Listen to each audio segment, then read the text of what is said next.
Good morning friends. और आज हम लोग एक बार फिर से हाजिर हैं। और आज क्या देखेंगे हम लोग, तो बीपीएससी 65 का जो मेन एग्ज़ाम होने वाला है, या बीपीएससी का कोई भी जो मेन एग्ज़ाम होता है तो उसमें सब्जेक्टिव टाइप के क्वेश्चन आते हैं। तो उसी में हम लोग क्या देख रहे थे, साइंस एंड टेक। ये बहुत ही अहम क्षेत्र है और इससे आपको लगभग 72 नंबर के क्वेश्चन आएंगे ही आएंगे इसमें। तो सीधी देखते हैं। अगर इस तरह से क्वेश्चन आ जाए कभी कि विश्व में इंटरनेट का उपयोग जिस तेज़ी से बढ़ रहा है, उसी तेज़ी से निजता यानी प्राइवेसी के हनन की समस्या भी निरंतर गंभीर होती जा रही है। अब इस पर हाल ही में क्या हुआ, तो केंद्र सरकार ने एक अधिसूचना जारी किया था। अब इस तरह का अगर कोई आ जाए निजता संबंधी अगर कोई क्वेश्चन, हम ये नहीं कहते हैं कि यही आएगा, इसी तरह का कोई आ जाए तो कैसे लिखेंगे। ये तो हर एक का लिखने का तरीका तो अपना अलग अलग होता है, लेकिन हाँ, अगर इस तरह से भी लिखा जा सकता है। एक बार अगर पढ़े रहेंगे तो एग्ज़ाम में आसानी होगी लिखने में। जैसे देखिए, शुरू करेंगे। सबसे पहले उसका इंट्रोडक्शन देंगे मनुष्य के बारे में। मनुष्य क्या है, तो अद्वितीय है, उस जैसा दूसरा कोई नहीं है। आप दूसरा कुछ भी लिख सकते हो। इसलिए प्रत्येक की यानी मनुष्य की निजता, यहाँ मानव है तो अकेले घर में रहता है, जानवरों की तरह बाहर में नहीं रहता है, इसलिए मानव की निजता आवश्यक है। लेकिन इस तेजी से बदलते परिदृश्य में निजता के हनन की प्रवृत्ति भी तेजी से बढ़ी है। विशेषकर दूरसंचार माध्यमों और इंटरनेट पर निजता के हनन की समस्या निरंतर गंभीर होती जा रही है। इसका दायरा भी लगातार बढ़ता जा रहा है। अब वह सिर्फ छोटे अपराधियों या शातिर तत्वों तक सीमित नहीं रह गई है, बल्कि कुछ बड़ी कंपनियां भी अपने कारोबारी उद्देश्यों के लिए खुलेआम हमारी निजता का हनन कर रही है। अब जो सुनते हैं हम लोग डीप लर्निंग, मशीन लैंग्वेज, ये सब क्या है, इस सब में आपसे जो डाटा हम लोग इस्तेमाल करते हैं, इन्हीं सब का विशेष रूप से उनके कंपनी अपने उद्देश्य के लिए उसका अध्ययन विश्लेषण करती हैं। कभी कभी तो सरकार भी अपने उद्देश्य के लिए डाटाओं का विश्लेषण करती है। बल्कि कुछ बड़ी कंपनियां भी अपने, देखिए यहाँ पर, अपने कारोबारी उद्देश्यों के लिए खुलेआम हमारी निजता का हनन कर रही हैं। किसी भी ऐप को इंस्टॉल करने पर क्या होगा, उसे एक्सेस करने से पूर्व ही वह आपसे उसकी सहमति ले लेता है। पूर्व वह आपके मोबाइल डाटा को एक्सेस करने की इजाज़त मांगता है। जब देखते रहिएगा आप कोई भी ऐप लोड करो तो उसमें एक्सेस में क्या मांगेगा, contact number, memory, phone, camera, storage, location, सब का वो एक्सेस मांग लेता है, जबकि उसको उसकी आवश्यकता भी नहीं है। और अगर इजाज़त आप न दोगे तो वह एक्सेस हम लोग किसी ऐप का एक्सेस नहीं कर पाएंगे। इस प्रकार हमारा डाटा कंपनी के पास पहुंच जाता है और वह उसका दुरुपयोग करती रहती है। आज लोग जिन समस्याओं को लोग लेकर सर्वाधिक परेशान हैं, उनमें क्या है, तो इंटरनेट के जरिए सताए जाने, जासूसी किए जाने, पीछा किए जाने, बदनाम किए जाने, उनके फ़ोटो व डाटा का दुरुपयोग किए जाने जैसी समस्याएं प्रमुख हैं। इन समस्याओं को मुख्यतः दो भागों में बांटा गया है।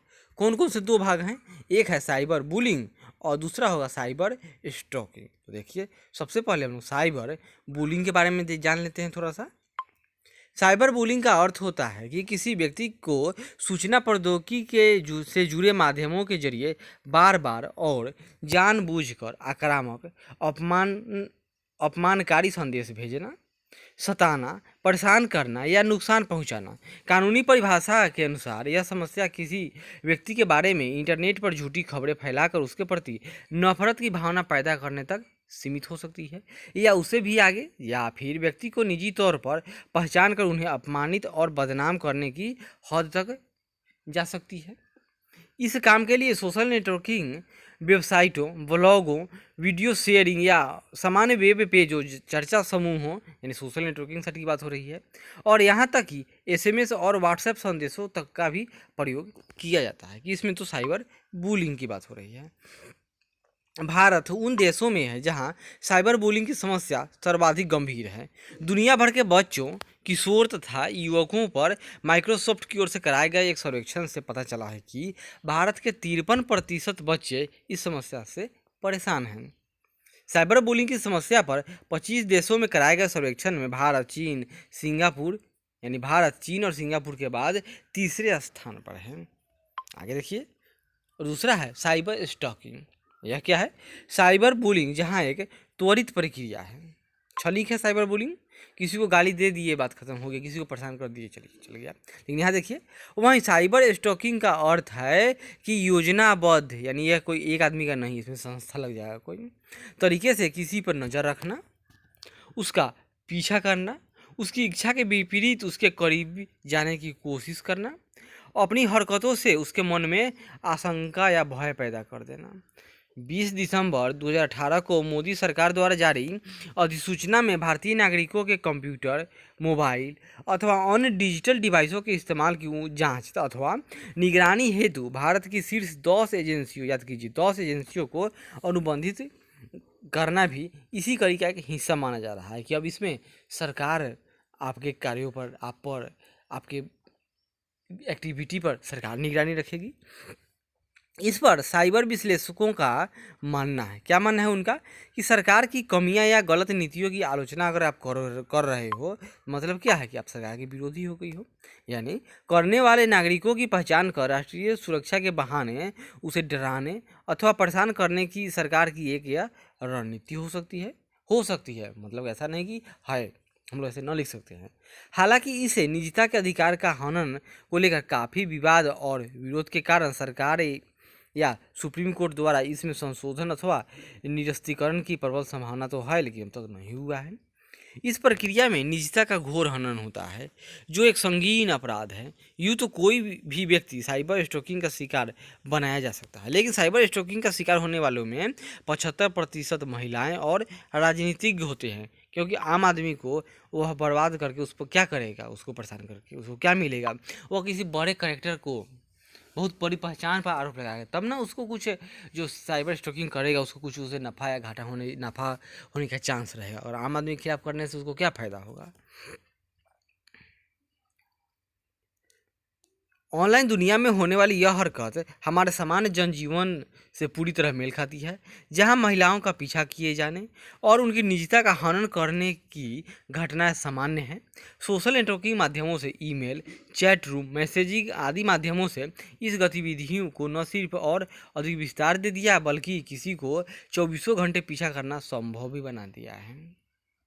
आगे देखिए, जहाँ इंटरनेट जैसे माध्यमों ने हमारे जीवन की दिनचर्या को सरल बनाया, वहीं इसका दुरुपयोग भी बढ़ता जा रहा है।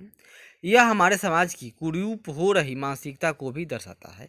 दैनिक जीवन में होने वाले निजता हनन को रोकने के लिए कई कानून बने हैं, परंतु इंटरनेट पर इसे रोकने का भी कोई कारगर उपाय नहीं आ सका है।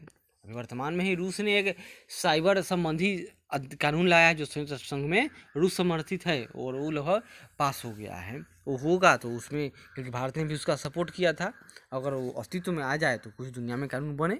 इसलिए आवश्यक है कि इस प्रकार के अपराध को रोकने के लिए एक न्यायिक संयुक्त निगरानी एजेंसी बनाई जानी चाहिए, ताकि देश के किसी नागरिक की निजता का कोई सरकार अथवा जांच एजेंसी दुरुपयोग न करे।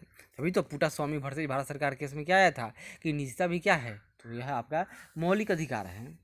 देखिए, वहीं आधार कार्ड जिसको सरकार ने पास करा दिया, अब बहुत सारे लोग भिड़े हुए थे कि आधार कार्ड हम नहीं बनवाएंगे, क्यों, क्योंकि हमारे प्राइवेसी का हनन होता है। फिर सरकार ने कहा कि अगर आपको, सुप्रीम कोर्ट ने भी अपने ऑर्डर में कहा, अगर आपको लाभ लेना है तो आधार कार्ड का वेरिफिकेशन करवाना होगा। हाँ, लेकिन सिम कार्ड आदि सब कार्यों में अब आधार कार्ड का उपयोग बंद कर दिया गया है। फिर भी अगर आप आधार कार्ड, सिम कार्ड लेने जाओगे तो पहली प्राथमिकता कंपनियां क्या देगी, तो आधार कार्ड ही मांगेंगी। क्लियर है, आगे बढ़ते हैं। इसका दूसरा क्वेश्चन क्या देखेंगे हम लोग कि टेली चिकित्सा क्या है। टेली चिकित्सा के अनुप्रयोगों को बताते हुए भारत में स्थिति का वर्णन करें। भारत में टेली चिकित्सा को बढ़ाने वाले कारक तथा इस क्षेत्र की बाधाओं का भी वर्णन करेंगे। तो यह अगले वीडियो में, तब तक धन्यवाद। आशा करते हैं कि अच्छा लगे, जरूर लाइक करें, शेयर करें, कमेंट करें और सब्सक्राइब करें।